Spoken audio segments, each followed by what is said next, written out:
หมอยสูงค่ะเมื่อนี้เป็นวันที่27เดือนธันวาคมปี2026ในตอนได้เดี๋ยวเนาะพี่น้องค่ะมาถ่อมด้วยข่าวเหงาเกี่ยวกับเรื่องลองซิมโฟนในค่ะเมื่อเหลียวพมิพลพรเขาในก็ตื้อเข็งเขียงลองขายซิมโฟนว่าสังว่าจังไหนมาเที่ยงเหย้าในค่ะเดี๋ยวมีอยู่2ตอนค่ะนะตอนที่1ได้ก็อยู่ที่พมิพลพรเขายึดเคิงใจโคตื้ออันปันเลี้ยงโฟนตั้งปอตอนแลนลิ้นในค่ะ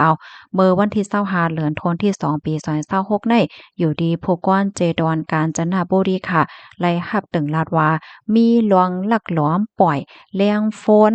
ปั่นก้นวันก้นเมืองอันอยู่ตั้งปอดตอนเหรียญลิ้นนั่นค่ะน่ะเนาะอันนี้ก็มันเป็นรองเฮ็ดตั้งสร้างที่อันจอมปักเปิงหมายมีเฮ็ดจังได๋แลจังไลสั่งให้ภูมิพลพรเขานั้นลงปื้นดีกว่ากอทัดด้วยเนี่ยค่ะเพื่อว่ากว่ากอทัดด้วยเย้าเนี่ยก็ไล่ครบทบพันค่ะเนาะตีในได้ก็เป็นตีหมู่ที่เก่านองหลู่จะเว้งสังขราบุรีเจดอนกาญจนบุรีเนี่ยค่ะ ก็มีเสาโฟนเฮ็ดจังได๋คะนะเพิ่นก็ตั้งไว้เฮ็ดในนั้นน่ะเนาะเพราะว่าท่านกว่าถัดมาเนี่ยก็ไหลรับขว้างนั่นค่ะนะเนาะเพราะว่าไหลรับขว้างเนี่ยก็ได้เรียกว่าพิษปักเปิงหมายมีเฮ็ดจังได๋คะตั้งฝ่ายภูมิพลพรเขาเนี่ยก็จังไลยืดเอาโคของจังไหนตั้งเซ็งตั้งโมดเนี่ยค่ะเพราะว่ายืดไหลยาวเนี่ยก็ไล ส่งกว่าดีห้องการลงฝ่ายภูมิพลพรอันเกี่ยวข้องนั่นกว่าว่าเฮ็ดจังไหนเนี่ยค่ะตั้งฝ่ายภูมิพลพรเขาก็เตทัดด้วยเทียงลองตั้งไล่โหย่อยแย่มันกว่าเทียงค่ะนะเหมือนจังหนังว่าเคิงใจโคตื้อได้มีหังพองเป็นเสี้ยนอีสังพองย่อก็ก้นอันเกี่ยวข้องได้เป็นไผพองมีผู้ใดภัยละลายพองว่าสังว่าเจ้านายเฮ็ดให้ค่ะข้อมูลตอนในข่าวเนี่ยก็เลยเพิ่งอิงเอามาดีห้องการข่าวมติชนออกไว้เนี่ยค่ะลูกดีในเสแลกำในเฮาค่ะมาถ่อมด้วยเทียงตอนหนึงค่ะนะ แล้วก็เกี่ยวกับเลยลองโฟนนะคะอยู่ดีก็สทชค่ะแต่เรียกว่าเป็นห้องการร้องฝ่ายรูล้อมด้วยถึงรองปันแรงโฟนนะคะเปิ้นก็ออกคอสั่งให้ฝ่ายขายซิมเขาในค่ะนะให้เข้งแข็งเมื่อเด็กขายปันลูกอ่อนเฮ็ดจังไหนค่ะเมื่อวันที่26เดือนธันวาคมที่2ปี2026ในมีข่าวงาออกมาว่าอิงเหนอไล่รับฮู้ว่าเมื่อกาก่อนป่นมาในค่ะนะมีก้นอันอ้างตัวเจ้าเก่าอันลัดตัวเจ้าเก่าเขาว่า เป็นผู้หับการคอมบันนีอันที่เฮ็ดเกี่ยวกับเลยลองโฟนมือถือซิมว่าสังว่าเฮ็ดจังได๋เหี่ยวก็ไล่เข้ากว่าย้อนตั้งโฮมมือตีโรงเรียนตีเจตอนเกี้ยงใหม่เสียก็ลาดว่า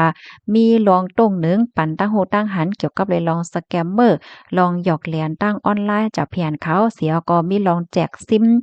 มอินเทอร์เน็ตปันล้วนหลายๆนั่นค่ะเนาะแจกฟรีอันว่านั้นยาวเลยค่ะเหลือเสียนั่นก็ยังมีลองสแกนหมายสแกนวัดไว้กับโต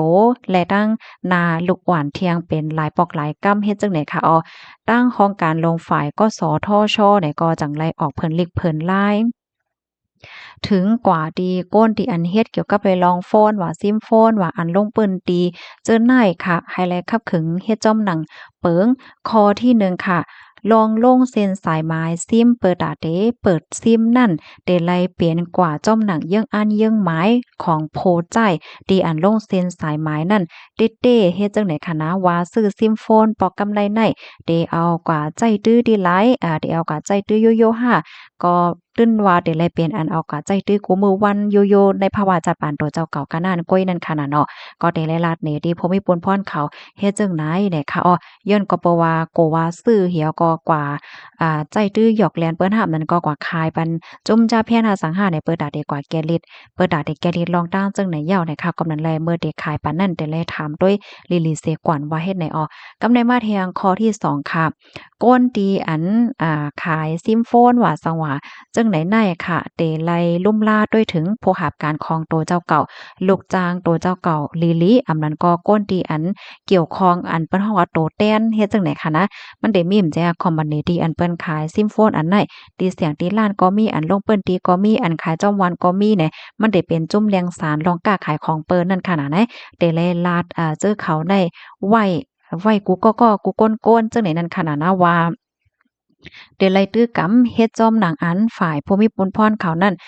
มักมันไว้หน้าสังหน้าเฮ็ดจังไหนคะนะย้อนก็เพราะว่าบางปอกบางไหลก้นที่อันซื้อซิมโฟนไว้นำๆแล้วก็สึกขายก็ว่าดีกว่าละเลขายเมียงเปิ้นเฮ็ดไหนนั่นน่ะนะกำในมาแทงข้อที่3ไหนคะ ให้ก้นที่อันขายซิมโฟนนั่นค่ะนะกดทัดด้วยยกลงเซ็นสายหมายซิมการ์ดปันลูกอ่อนที่อันอายุเตรียมเลยเซ18ปีนั่นค่ะนะเตไลรับรองยินยอมที่พ่อแม่อ่อนดังกว่าปยก็เตไลกดทัดยก็เก็บข้อมูลพ่อแม่ของลูกอ่อนที่อันยินยอมว่าลูกเข้าในโหลและซื้อซิมโฟนเฮ็ดจังไหนไหว้ป้าไหนคะป้องว่าเพราะว่าเอาลูกอ่อนให้ลูกอ่อนก็ซื้อได้สังว่ามีพ่อแม่ยินยอมปันไหนก็ไหลยาวนั่นขนาดเนาะแต่ไหลย้อนลองยินยอมตีพ่อแม่เถียงเสียก่อนไหนข้อที่4ค่ะให้ก้นที่อ่านขายซิมโฟนในค่ะนะให้มีรองปกป้องระบบเปิงลงเส้นสายไม้ซิมให้คล้องหับตอนตาลูกอ่อนอายุเต็มเลยสิ18ปีให้เยาว์โตภายในเลินทนที่3ปี2026ในกำในมาเทียงข้อ1ข้อที่5ค่ะให้ก้นที่อันขายซิมโฟนในกดทัดข้อมูลลูกอ่อนค่ะเนาะที่อันอายุ18ปีลงใต้ว่าหลวนก็ในจ่องยามีซิมโฟน525จังเนี่ยสอนเจ้าหน่าว่ามีซิมโฟนดำเลอเส1ไม้เพราะว่าไหนจึงไหนเดลัยทัดด้วยว่าห้ำดีกว่าห้ำได้เปิดเฮ็ดดีกว่าใจตื้อเทียงสองเสียงจึงเหือจึงหาพองให้เนี่ยสังมีลองถังเทิมว่าจังเกี่ยวข้องจอมเทคโนโลยี525และจังไหนก็ไฮไลท์ตึงลาตรีภูมิพลพรฝ่ายเกี่ยวข้องเขากำเหลียวในค่ะเนาะเปิดตาเตปิกแปดหมายซิมโฟนนั่นกำเหลียวภายใน3 วันเฮ็ดจังไหนค่ะค่ะเกี่ยวกับเลยร้องในตั้งฝ่ายผู้ใหญ่ก้นหลวงตีคสทชเขาในก็ลาดว่าสั่งกดทัดโคบทบหันว่าก้นที่อันเหตุการณ์ขายซิมโฟนไว้เมาม้างเกี่ยวกับเลยร้องได้ตึกกำเฮ็ดจอมหนังเปิงที่อันคสทชเปิ้นเผาไว้นั่นเพราะว่าในจึงได้เอาตั้งปักเปิงหมายมีเสียก็เอาตั้งผิดกว่าเต็มๆทนๆว่าเฮ็ดจังไหนค่ะนอกเลอเซนนั่นในก็อยู่ที่ห้องการร้องกสทชในก็ย้อนตั้งโคมมือถึงปอแม่กูก้นค่ะเนาะให้ลุ่มลาดด้วยถึงปันลุกล่างตัวเจ้าเก่าไผมันเสกำเกี่ยวกับไปลองการใจตื้อโฟนการซื้อซิมว่าสังว่าเจ้าไหนเนี่ยค่ะปยกแนะนำให้ติดตามและกดทัดด้วยลองลงเส้นสายไม้ซิมดีอันใจการใจงานอยู่ในนาหอต่อเฮิรนนั่นเปิดตาเฮกังลองเอาซิมในกว่าใจเลยดีไรหับขว้างเฮ็ดจังไหนค่ะค่ะข้อมูลตอนไหนค่ะเฮาเนี่ยก็ไล่เปิงอิงออกมาดีห้องการข่าว Spring News ต่างไว้นะคะ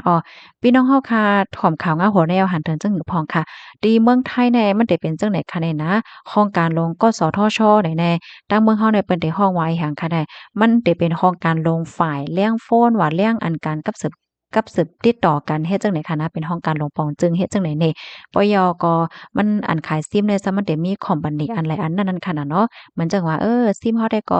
ใจของอันไหนใจของอันนั้นอันไหนเฮ็ดได้นั่นน่ะนะข่าวอันใดได้ก็มันป้องว่าอยู่ที่ของการลงฝ่ายการติดต่อกับสืบกับสารได้ป้องเลี้ยงถึงกนที่อันขายซิมโฟนคอมพานีอันขายซิมโฟนได้แต่ละตื้อกำเฮ็ดจอมหนังคักตอนจังได๋ว่าเฮ็ดได้ยาวค่ะเพราะว่าซื่อๆก็ลูกอ่อนเพราะว่าลูกอ่อนเนี่ยก็ซื้อโฟนเนี่ยก็ซื้อโฟนเนี่ยซิมโฟนเนี่ยก็มันเต็มง่ายเหมือนเมื่อกูบอกยาวในข่าวแต่ละเฮ็ดจอมหนังที่อันว่ามาเมื่อไกนั้นยาวในค่ะหมอยสูงค่ะปยก็กันต่อยอนรัดแทงอินพี่น้องแห่งกันเฮาค่ะก็เหมือนกันนะคะเนาะเพราะว่าก็ซื้อโฟนซื้อหางเนี่ยก็บ่ได้ซื้อหยังเปิ้นใจเนี่ยก็โหลดเลยเป็นคนที่เฮาค่ะยุ่มยำต้ำใจเด็กๆกันนั่นกุ้ยเนี่ยค่ะนะเพราะว่าเป็นคนที่เฮาค่ะยุ่มยำต้ำใจในสร้างถูกโกเปิ้นเอาซิมเฮาค่ะก็เฮ็ดตามเจอตามเมี้ยวเนี่ยค่ะลองตรงหนึ่งแลลองเตอันผู้ใหญ่ก้นหลวงเขามาปันฟังเนี่ยก็เปิดตาแห่กังหนังหือจุ่มจ้าเพียนเขานั่นเตจางมาจางให้ลูกอ่อนห้ามันก็ก้นปอทอไม่เกะห้าเปิดซิมซื้อซิมปันเขาเหี่ยวก็เพราะว่าเขาไล่ซิมมาไล่หมายโฟนมาเหยาะเขาก็เอากะใจตื้อเหรียญเปิ้นตั้งออนไลน์ว่าสว่าเจ้าไหนในนั้นค่ะพี่น้องค่ะหมอยสูงค่ะ